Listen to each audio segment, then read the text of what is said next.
Quand ton médecin t'a dit que tu avais une schizophrénie, tu l'as trouvé complètement à côté de la plaque. Tu n'es pas violent ni imprévisible, et il n'est pas question que tu passes ta vie dans un asile. Quand il a ajouté que tu devais prendre un médicament à vie, ça a été comme une sentence de mort. Toi, tu avais le fragile espoir de guérir et tu lui faisais confiance. Le pire, c'est qu'en disant ça, il paraissait complètement sincère et désolé de cette annonce. Il n'a pas l'air de croire qu'il pourrait t'aider à guérir. Et qui va t'aider à te battre contre la maladie si ton médecin lui-même n'y croit pas? Ça t'a mis en colère. Tu lui as dit que tu allais voir quelqu'un d'autre, il a parlé de déni de la maladie. Pour toi, ça n'avait rien à voir. Tu étais juste furieux et désespéré qu'il te claque la porte au nez, alors que tu attendais de l'aide. Tu voudrais guérir. Bien sûr, pour toi, guérir, ça ne veut pas dire que tout va bien, qu'il n'y a pas d'obstacle à surmonter. Ça veut dire que tu veux vivre, aimer et travailler. Ça t'a toujours énervé qu'on décide pour toi. Tu es indépendant, tu veux être informé, tu veux prendre les bonnes décisions toi-même. Tu vois bien que certains ne t'écoutent plus, surtout depuis que tu es malade. Ta voix ne compte pas. Ça te met en colère et tu as envie de crier plus fort pour te faire entendre. Avec le recul, tu te demandes si ton médecin avait d'autres choix possibles que le traitement à vie, ou si simplement il manquait d'imagination. Il avait l'air d'appliquer une recette obligée, sans pouvoir réfléchir à d'autres options possibles. Toi-même, qui n'es pas médecin, tu peux imaginer plein d'options différentes au traitement à vie. Diminuer les doses jusqu'à arrêter, prendre le traitement seulement quand ça ne va pas, apprendre la relaxation, diminuer le stress.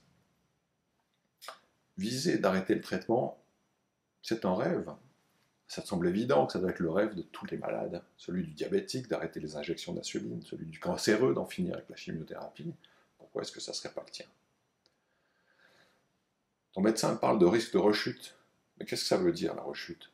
Est-ce que c'est entendre des voix? Est-ce que c'est devoir reprendre un traitement, simplement? Est-ce que c'est détruire complètement sa vie? Tu souris. Tu ne te sens pas victime de rechute, mais plutôt une sorte de champion du rétablissement, vu le nombre de fois que tu es tombé et que tu t'es relevé sans te faire de mal. Est-ce que la vie, ta vie, n'est pas plus détruite par la passivité, par la fatigue, par l'absence de plaisir et la mollesse robotique induite par les médicaments? Bien sûr, tu sais que la vie n'est pas un chemin pavé de roses et que des catastrophes peuvent arriver. Il t'est arrivé d'être hospitalisé dans des conditions terribles et tu ne veux pas en arriver là.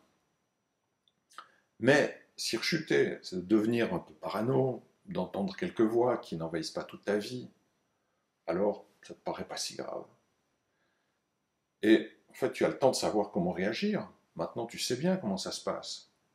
Tu te sens prêt à prendre des risques calculés et à réagir avec tes proches quand tu commences à devenir irritable, à te méfier de ce que tu manges, à boire beaucoup de lait. Tu sais à ce moment-là que tu commences à déraper.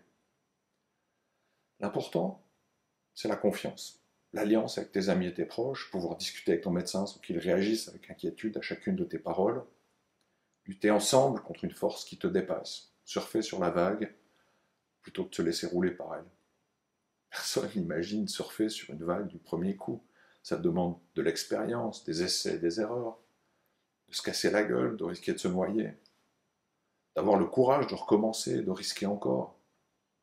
Évidemment, pas sur des grosses vagues mortelles, non, ni sur des petites vaguelettes sans élan.